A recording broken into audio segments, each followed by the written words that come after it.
Mom, I hate you. Have you ever heard that before in your home? I know many parents tell us and complain to us about these hurtful moments and these hurtful words. And it's just so jarring, right? When it happens, when you hear your kids say this and you think, I would never wanted my kids to ever talk to me like this. What have we done? And you feel like such a failure, like you definitely must have done something very wrong to have a kid say something like that to you. Well, Sarah and I wanted to tackle this issue because we hear this a lot. And we definitely wanted to give you 5 practical steps to change this dynamic, this pattern, this dance in your family, because it really does not need to be this way. And trust me on this, every kid wants it to change. They do not like saying these things to you, and it feels horrible. I've talked to hundreds of kids personally about these types of moments, and they will tell me how bad they feel when they do it. And then the parents are hurting and they don't know how to change it. And so we're going to tackle this with you today. And so I hope you are ready to learn how to change these. And if it's not a problem in your home, definitely be ready to learn and listen to help other families. And if you've not done it already, please take the time to like, subscribe, comment, rate, review, all that kind of beautiful stuff on whatever you're listening to with this. We still continue to want more and more of the feedback about how you're feeling about the podcast and how it's helping your families. Love it when we get emails from people. We've gotten some on Facebook Messenger, all types about how the podcast is helping them. And of course, reach out to us if you would like some parent coaching help as well, because we love to help families be able to come together and create the families that they always dreamed of and hoped for. So thank you for listening today, and I hope you enjoy the episode. Welcome to the Art of Raising Humans. The Art of Raising Humans is a podcast designed to support, equip, and encourage parents on how to create long-lasting, deeply connected relationships with their kids that's free from fear and shame. Come join us on the journey.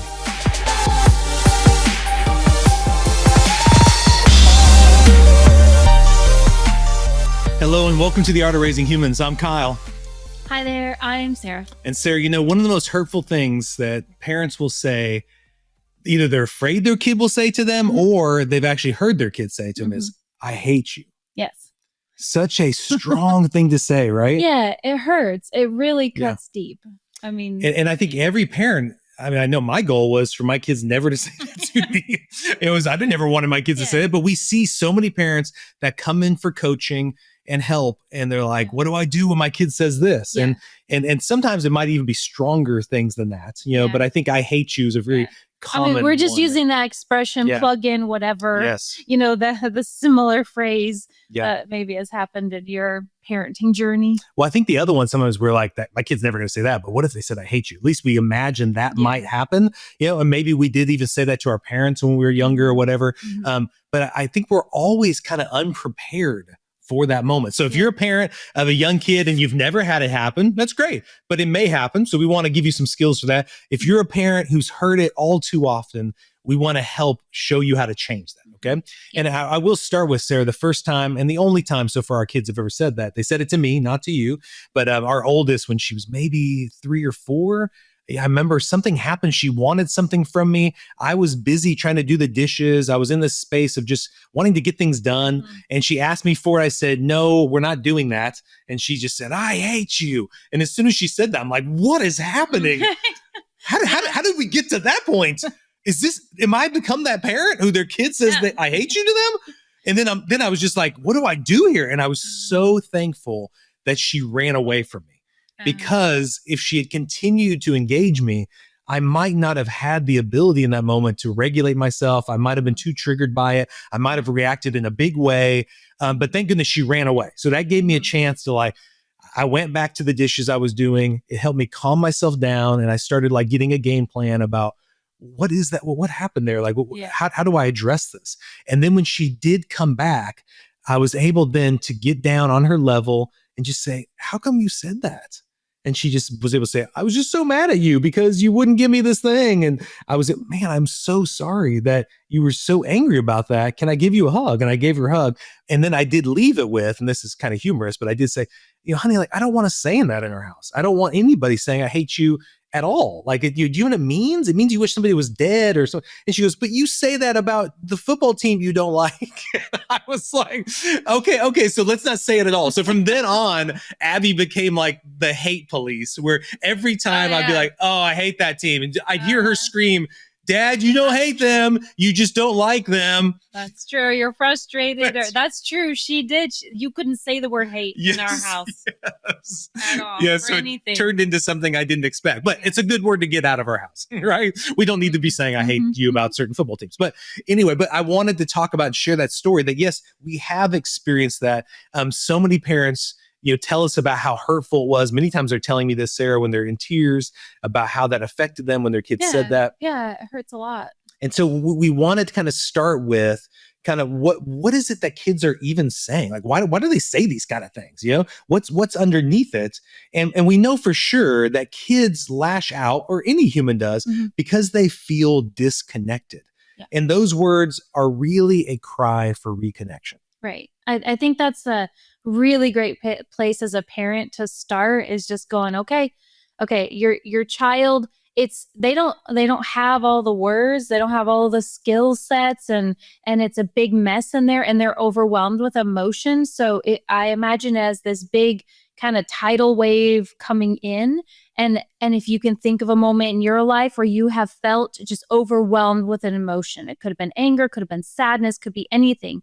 And children go through that quite a bit because their brain isn't really good at organizing and dealing with emotion. So they've got this flood of emotion. They're feeling all alone. That disconnection is, I'm overwhelmed, I'm alone. And so those are the words that pour out.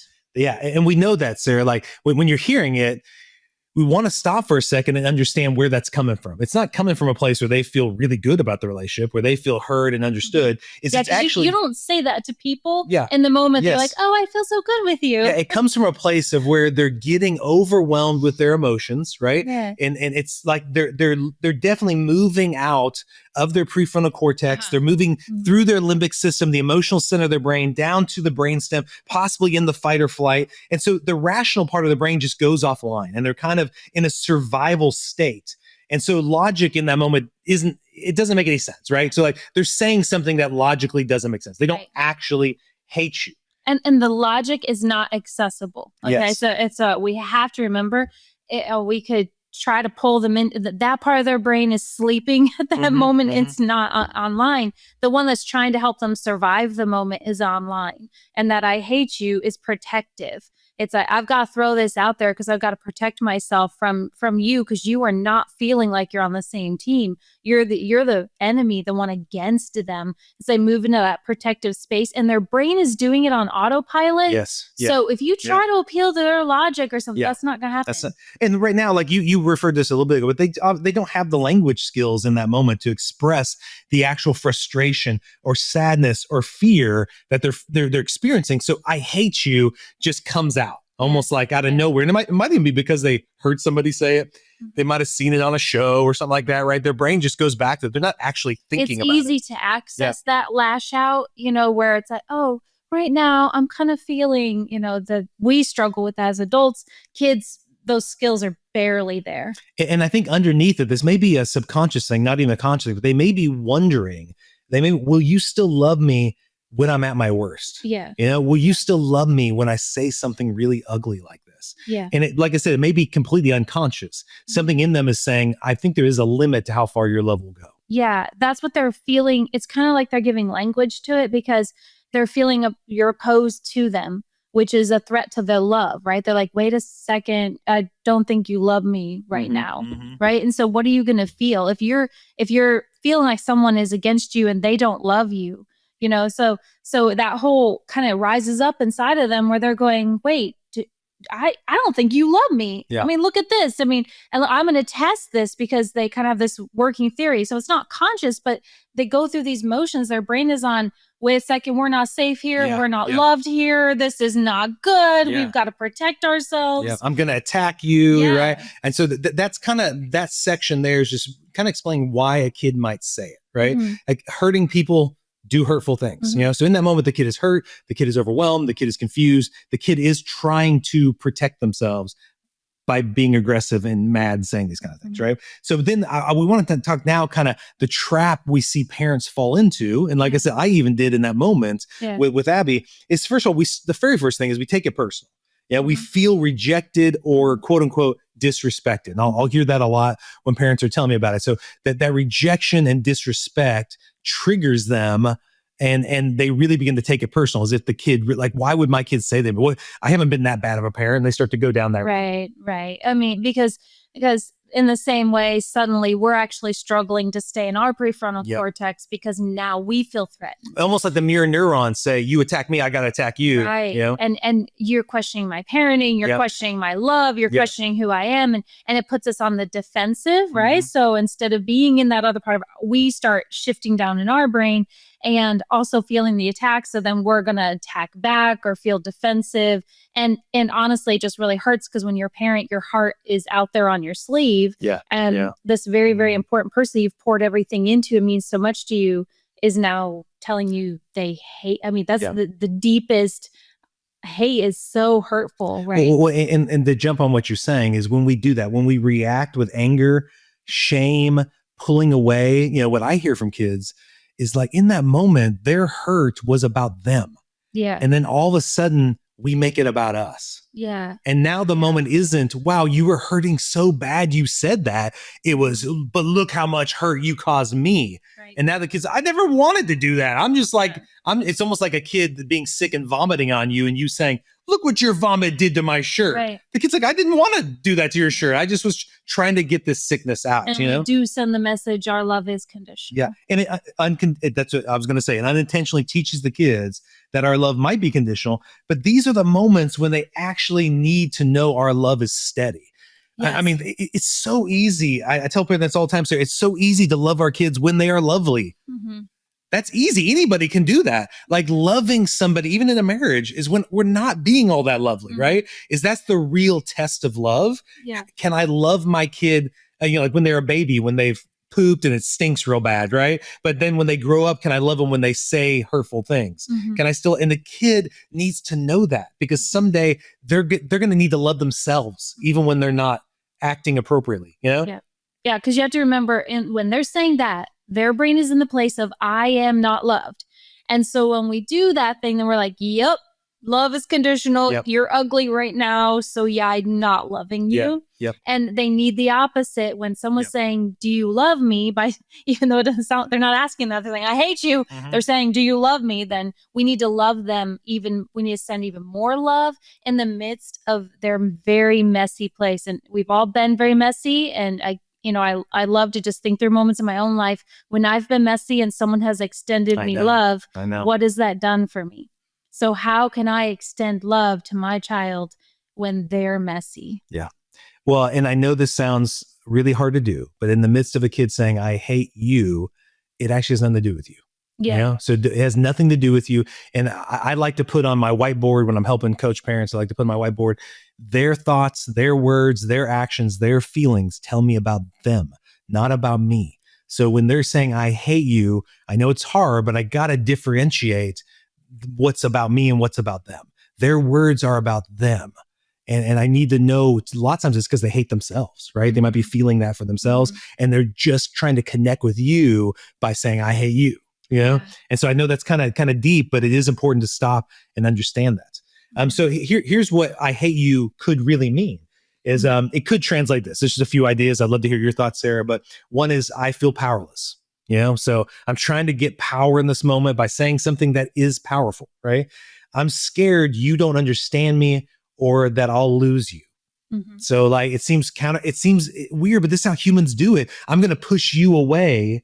Like I'm almost, as I'm saying this, I'm remembering the movie Old Yeller. I don't think you like it at all, but as a kid, it was very impactful. But where the dog has rabies and he's going to have to like put the dog down. And he's like saying, I hate you. Much. I'm going to cry. I hate you to the dog. He's like giving really, but he's trying to push. It's actually, I know it's weird to hear that, but the kid is saying this because the kid is so scared of losing you. The kid is saying, fine, I'll push you away before you actually push me away. And the last one is I don't have the words to say how frustrated I am. So I don't have the words to say how hurt I am. I don't have the words to say how scared I am. So these words seem to be the best way to convey it. Yeah, because they don't. Those those kinds of, I mean, it's hard for grownups, so kids they can't, I've got to calm myself down, think about what I'm really feeling, have that insight, share it with you, be vulnerable, take the risk of sharing it with you when you're such an important person. I mean, that's incredibly hard. We as parents need to come alongside and open up that space and create that space. Yeah. But when they're even searching to have the maturity to get that insight. Yeah. Yeah. So a good way to reframe this moment is your child isn't rejecting you. They're just overwhelmed and reaching for the strongest words they know. They're trying in that moment to feel powerful. They're trying to express something, and it may be gross and sloppy how they're expressing it. But I'm telling you, if you can see that, then they're going to be more open and receptive to you telling them a better way to do it. And like, I mean, just like in our marriage, if I say something in a mean, hurtful way and Sarah immediately jumps on that and starts hurting me back, no one thinks that's going to help the marriage, but it's your ability to see past it and then, understand that in the moment I'm hurting or I'm dealing with something. And then you can tell me how you rather me express that. And I'm going to be much more open and receptive to you, Okay, so here's 5 steps for you to take. So if you're dealing with this at home, get ready. We're going to give you 5 steps to change the stance, because really you can change it. We don't want anybody in this, listening to us or any family to go through a consistent daily, weekly, monthly thing where your kid is saying, I hate you, or calling you stupid, or all that. And there are things that we do as parents that either make that less likely to happen or more likely to happen. And so we want to give you 5 steps to change that dance to where this isn't happening. Because I'm telling you, Sarah, every kid I talk to, I know many kids you just talked to with as well, who when they do this, they feel really bad. They feel a lot of shame about how they start to think I'm a bad kid. Like I'm a horrible person that I talk to my parents this way. And sometimes it's because of the way the parents react and they say those things, but it's also whether you say it or not, they still feel it. Yeah. And that actually makes it more likely they'll keep doing it. So we want to in the change moment, anger feels really protective for anybody, children included. So you have that anger to protect you, but then later that shame will come in, that guilt will come in, and it's just not always the messages they get about themselves if it's not repaired. And really it's a skill they need to learn. What do I do when I feel that bad, And so they're learning a skill, but then to say also we parents are learning this skill, So we're both growing together. We want them to learn what to do when they have those big feelings. And we as parents need to learn how to support our child in that moment. When you're saying that, I'm thinking of people who are driving and getting mad in traffic and they're yelling at people, thinking bad thoughts about them and yelling at them and saying hurtful things possibly that they can. And maybe like these same steps that we're going to say could help with that too, in a sense of us connecting to the kid and understanding that the kid in that moment feels like we've cut them off.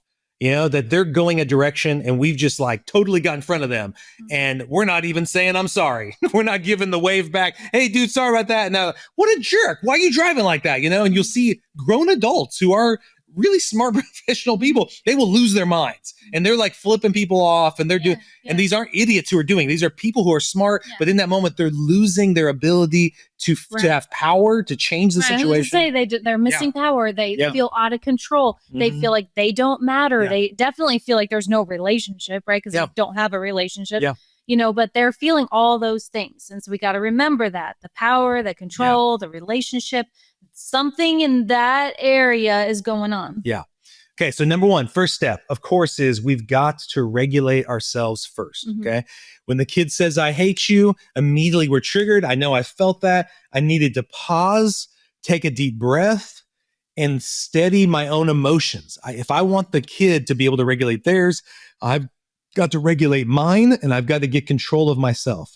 You can't calm the storm in the kid if you're currently in one. Yeah. Okay? So just to revisit that mirror neuron thing, if we're in a calm place, it will help your child. If you, I don't know what to say, I don't know what to do in this moment. At first it can really throw you as a parent. It comes as this big shock, but if all you can do is like, this is not an emergency, the most important thing I can do is calm down, you'll automatically be on the right path to helping them calm down too, because their brain goes, oh, wait, this other person's calm. Yeah. And it starts the process inside of them. I'm not saying it's just a switch and all of a sudden it's not instant. Calm child, but it moves. If you're either going to dial up the intensity or you're going to start dialing it down, something's going to happen. And so that will start the calming process for everybody. If you can, if nothing else, just work on yourself. And if that's all you can do right then, that's okay. We don't need to jump in with everything if Or we're just feeling lost. and just mixed work up. with pausing. Just pause. Yeah. Don't react. Just pause. Take that deep breath. Give it a moment to breathe, And I think even I was thinking about traffic again, thinking about, like even that's how you might diffuse a situation where you're upset at somebody or someone's upset at you. You would want to pause, take a deep breath, and just start diffusing it. Number 2 would be to name the feeling. So first, you're going to regulate yourself to name the feeling. What does that look like? You might say something like, "You are really angry with me right now. You seem really mad at me right now, or you seem like you're really hurting right now." So those kind of statements, if you could take a moment to pause, get out of yourself, try to get into their space, recognize what it might be, or you're really sad right now, or you're really disappointed, whatever that feeling is, if you can name that, that's going to be a great way to connect with the kid. So now the kid no longer feels alone with you. Yeah. The child, the other person in any situation, but in this case, a child needs to feel understood. So think about what they're needing, what they're wanting, where they might be feeling out of control. Maybe they're mad, like you were saying, but the more we can let them know that I see you, I am hearing you, I am honoring what's going on inside of you, that also just sets their nervous system. It kind of takes and goes, oh, we don't need to be on guard anymore because we actually are being understood. Yeah. I love that. Yeah. So it's so important to be able to name it also for them to start that kind of thinking of what am I feeling? Right. And I think in order to do that, Sarah, I have to go back to this isn't about me. This is about them. Right. I got So then I'm like, once I'm calm, I can realize this is about them. Okay. What is it saying about them? Right. And then number 3 was I got to offer safety and reassurance. Like right then they're attacking me with their words. And if I come back with, even when you're mad, I still love you. I'm right here. Okay. I want to help you. Yeah. Right. I mean, that would feel so reassuring to the kid to now feel safe enough to really deal with and face what it is they're working through. Right. Instead of us just reacting and then everybody knows this dance. They blow up at you, you blow up at them. And then it's just like, we're going to keep doing this, So instead we like this parenting model is we really want the kids and you to face the hard things. We're not trying to sugarcoat it, So if I call it out, let them know I'm here. I'm not going anywhere. I still love you, even when you're being ugly at me, right? That's actually going to help them be more likely to listen to your wisdom on how to do it better. Yep. And once again, I feel like it's important to say, depending on your history, if they're used to you escalating and things, this is going to take a little bit. So just a fair warning. If you're saying consistently, think of it like you're changing the dance. They're used to you dancing certain dance steps. And if they're already spiraled way up, it's going to take a while to bring it down. So you might say that and they go, well, I still hate you. So just be prepared for that. Don't be shocked. Well, I said the magic words. Why aren't you calm yet? Don't be surprised by that. This is going to take a little bit of time to build different wiring into their brain about these kind of moments. And so at that point then, Sarah, once you hopefully you're seeing some like their body language get a little less rigid and less aggressive, right? And then you can set some limits, right? You're going to use calm but clear boundaries. So you might say something like, I don't want you to talk to me that way. Okay. I would listen to you when we're calm. Okay. Or I'll listen to you when we're both able to talk to each other in a kind way. Right. Whatever it is. Like, once again, you're not doing this as a threat. Yeah. Since you better watch your tone. Yes. Yeah. But it's basically saying like, hey, you don't need to talk to me. If you're mad, you don't need to say it to me. Yeah. Okay. So that's probably how I would say it. I can see you're mad, but you don't need to say it to me that way. Yeah. Okay. And you have to be genuine, you're again, you're creating a boundary about how, what's happening in the moment, but your goal is to teach a skill because you actually want your child to be able to be upset, to be able to pause and go, what's upsetting me? And be able to go to the other person and have a conversation about it. So I have to keep that big goal in mind because if I slip back into, well, that's disrespect, or I slip back into my own hurt, the child's going to pick up on that. And then you're kind of going backwards. So I want to remember that I may be setting a boundary, but my goal is to be able to help my child learn the skill of being able to open up, regulate themselves, and share with me. And that's going to be some work depending on their age, how much you've done this thing, so it's a skill, just like anything. Potty training took a while. These things take a while. Well, also think about you want them to have healthy marriages where they're able to do this in their marriages. There's going to be times where they're in arguments with their spouse. So I'm thinking you have used this exact same technique, especially when we first got married. And yelling was a go-to, and you being able to say, hey, I don't like it when you yell at me. Okay. If you're upset, I'd rather us talk when you're calm, and you consistently doing that would give me, okay, I need to go back. That's the kind of person I told her I want to be. I want to be a person who doesn't do it, right? But I've been trained all through my childhood that when you're upset, you yell, So it was a really new thing, and it was new for you, but you slowly began to be consistent about that. And I began to help me think, I don't want my kids to see me doing this, right? And so it's still a work in progress. It's always going to be a work in progress. But the kids, what's so great about them, they're so young, is you don't have to ever have that be a thing that's a go-to, right? It can be a thing where they go, oh, when I'm mad, I don't need to scream at people. I don't need to say hurtful things, right? I may try that at first, just like I may try lying or all that stuff, but then we want to teach them better skills that are healthy, right? Yeah. So, and if your kids are old, it's not too late to go, but I would do it. I would go to them and say, you know what? We have this pattern going on.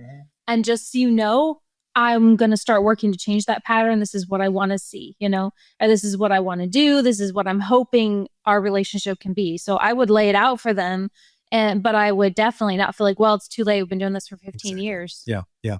Okay. And then the last one, step 5 is then repair once everybody is calm and composed. Okay. So revisit, come back and make sure you revisit within, I'd say that day would be great, but within 24 hours, what was underneath the outbursts, and practice healthier ways to communicate. So that's in that repair time. And we've talked at length about that in other podcasts, but that to me is the gold. That's the gold in a marriage and any relationship is how are we going to do this next time? How is this going to change? So it's good to be able to model being composed, setting boundaries, all that stuff. That's great. But then next time you're upset, next time you're hurting, I want you to do it this way. You don't need to do it that way. And that's actually when the kid is now in the prefrontal cortex. Now the kid is connected with you. Now the kid feels safe and receptive. They're open-handed rather than closed-fisted. That's when they're like, teach me a better way. Yeah. Because they want to know. They're going to be upset and you're in relationship with you and other people. So when I'm upset and I don't like what's happening or my need isn't being met or something like that, how can I go to you? So you're saying this is how you can come to me. And then our job as parents is to make sure we actually fulfill our side of the deal. Yeah. Because they might be bringing a need or a want or a frustration. And if we're triggered by it, they're going to go, yeah, see, I knew I couldn't come to you. So we've got to do our side. I love it. And then teach them how to do their it's side. A dance. We got to learn the new dance steps. So then here's just a few sample things you could say. I can hear how upset you are, but I'm here for you. Or you could say, it sounds like you wish things were different, and that's really hard. Okay. Or the third one is, I don't like the words you used, but I love you no matter what. Right. Okay. I like that so much better too than the standard people say, you know what? I love you, but I don't like you. Like, I still think that's kind of really, I think that's really hurtful. I don't like the words I don't like the words you use. Okay. But I love you no matter what. Okay. Yeah. Now, so here's basically just, if you're taking away some key points that we wanted you to really glean from this episode is, first of all, don't take the words that the kid is saying at face value. It's about their big feelings, not your worth as a parent. Okay. So if you need to really work on that aspect, that would really help you not be so triggered. Remember that your calm, empathetic response shows them how to regulate their emotions. And then the third one is, every I hate you moment can become a chance to build trust and connection. And that's exactly what it did for me and Abby. It totally helped us get closer together. So I want to encourage you. Your child doesn't actually hate you. They're telling you they need help with their feelings, and you get to show them love that they can count on. And what a gift that is. That's a real gift. That in that moment, they're actually not saying, I hate you. They're just needing your help to actually love themselves, even in these moments. And so make sure, if you could, to share this episode with parents who have been hurt by this. I'm sure you've talked to parents. You've heard them say these stories. It's a common thing we heard among parents when they first had this happen, or if it continues to happen, that we hope you share this with them and let them know that there is hope, that this can change, because it really is. The kid wants it to change too. I guess that's another takeaway. The kid does not want this that's to continue. Really, yes. The kid does not like saying this. They wish they knew a better way to express those big feelings. So I really hope this was helpful to you and that it'll help change the dance in your family. And we hope you have a wonderful day.